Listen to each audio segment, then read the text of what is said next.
अस्सलाम वालेकुम and good evening again. आज जो भाई हमारा कॉन्सेप्ट है वो है साइलेंट लेटर्स इन वर्ड्स। बहुत सारे स्टूडेंट बड़े कंफ्यूज होते हैं कहाँ पर लफ्ज़ को नहीं पढ़ना है, सिर्फ लिखा जाता है लेकिन हम उसे पढ़ते नहीं हैं।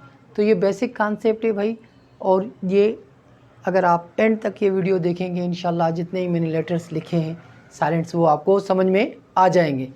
बहुत सारे स्टूडेंट्स वो होते हैं वो उन्हें गलत प्रोनाउंस करते हैं और लिखने के दौरान भी वो ज़्यादा मिस्टेक करते हैं। Let's get started. देखिए भाई, सबसे पहले मैंने लिखा हुआ है कि भाई टॉपिक का नाम साइलेंट लेटर्स इन वर्ड्स। किसी भी लफ्ज़ एम के बाद बी आए तो बी खामोश हो जाता है। देखिए भाई, यहाँ पर है आपका एम के बाद बी आ जाएगा तो बी को हम नहीं पढ़ेंगे, इसको हम पढ़ते हैं कोम। नहीं तो आप इसे पढ़ोगे कोम्ब तो गलत हो जाएगा। या इसको क्या पढ़ेंगे, इसको पढ़ेंगे हम टूम। यहाँ पर बी जो है यहाँ पर साइलेंट है। तो इसी तरह जैसे भाई वर्ड आता है लेम तो यहाँ पर भी बी साइलेंट है। जैसे वर्ड्स आता है भाई क्लाइंब, इसको हम क्या पढ़ते हैं क्लाइंब, बी यहाँ पर साइलेंस होता है। और यहाँ पर देखिए भाई मैंने उर्दू में भी मीनिंग लिख ली है ताकि आपको पता चले। कोम को क्या कहते हैं भाई, कंगी कहते हैं, और टूम को क्या कहते हैं भाई, मुकबरा कहते हैं। ये पहला वर्ड था हमारा बी का, बी के बारे में हमने पढ़ा। दूसरा वर्ड जो है हमारा भाई देखिए, किसी भी लफ्ज़ डब्ल्यू के बाद आर आए तो डब्ल्यू खामोश हो जाता है। यहाँ पर देखिए भाई सिर्फ लिखा जाएगा, इसको क्या पढ़ेंगे, यहाँ से पढ़ेंगे राइट, तो इसको क्या पढ़ेंगे, यहाँ पढ़ेंगे रॉन्ग। राइट यानी लिखना, यानी रॉन्ग यानी गलत। इसे रॉन्ग नहीं पढ़ेंगे, नहीं इसे राइट पढ़ेंगे। तो ये बी केयरफुल। अगर जैसे वर्ड्स होता है रेसलिंग होता है तो उसी तरह आप उसमें डब्ल्यू, कभी भी डब्ल्यू के बाद में आर आ जाए तो डब्ल्यू क्या है वो साइलेंस हो जाता है, हम उसे पढ़ते नहीं सिर्फ लिखते हैं।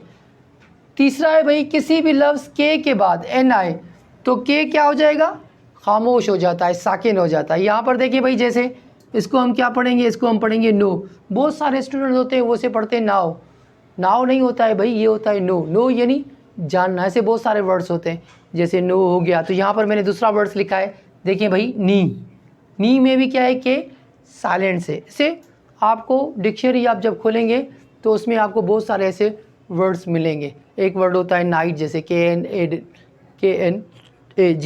तो उसमें भी क्या होता है, तो के जो होता है वो साइलेंस होता है। तो बी केयरफुल कि भाई के यहाँ पर हम नहीं पढ़ेंगे। ये था हमारा थर्ड वर्ड।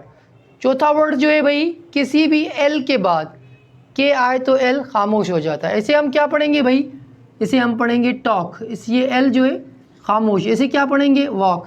जैसे भाई आपका वर्ड होता है चॉक, तो ऐसे चाल्क नहीं पढ़ते हैं, इसे क्या पढ़ते हैं चाक पढ़ते हैं। तो ऐसे बहुत सारे वर्ड्स होते हैं, बी केयरफुल कि उनको किस तरह पढ़ा जाता है। और it help you lot when you are going to write also. जब आप राइटिंग लिखते हैं तो फिर आप इनका ख्याल करें भाई कि भाई नो, देखिए भाई नो तो ऐसे भी लिखते हैं एन नो, नो तो आपको पता होना चाहिए भाई, तो एक ये नो होता है।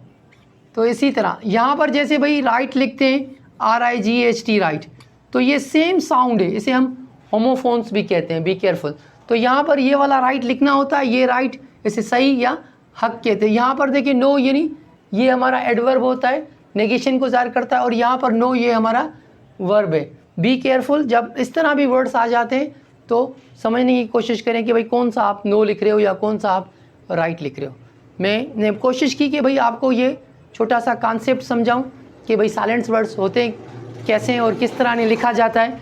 तो be careful when you are going to write और आल्सो टू रीड। तो जब इसे पढ़ो और इसे लिखो तो ख्याल करो भाई ये कोई साइलेंट वर्ड्स तो नहीं है जिससे आप गलत लिख रहे हो या गलत पढ़ रहे हो।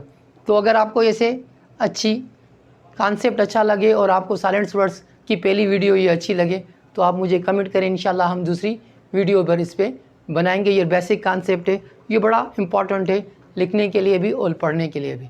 अगर आपको मेरे कॉन्सेप्ट अच्छे लगे तो लाइक करो, शेयर करो। Thank you very much.